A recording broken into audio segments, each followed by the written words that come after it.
This is the AM40 bend angle measuring device. It has a dynamic arm, and as it moves up and down, it has the ability to show the angle over here.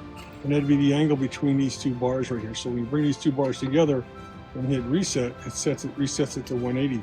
So every time I hit reset, it calibrates it. But we want the two arms together when you hit reset, and now it's calibrated. So that when I put the tube in there, it can measure the bend angle. I can see it's a little bit off of 90, and I can do the same thing for the shorter one, right? I can bring these two together and measure these two.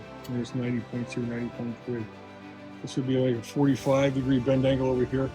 So this particular arm, as it goes up and down, allows you to get larger bend angles. So if I had let's just say I had something like this, right? This is a larger tube diameter. I can actually get I can see what the bend angle of this copper tube is here. And so it works equally as well for sheet metal. If you have sheet metal, and you have sheet metal, you can actually see a bend angle.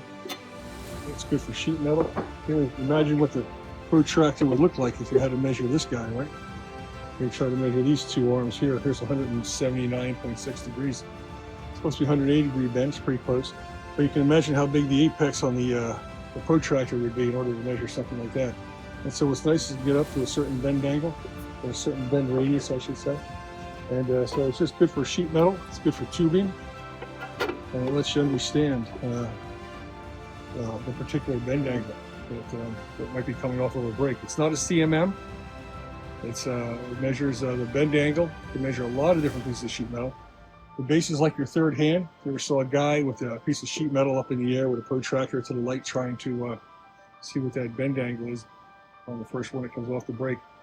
This is an easier way to measure the bend angle, right to the 10th of a degree. So very useful device for measuring bend angles, whether it be tubing or sheet metal. To learn more about our line of American-made angle measuring machines for tube and sheet metal, visit wintonmachine.com. When precision matters, build it with Winton.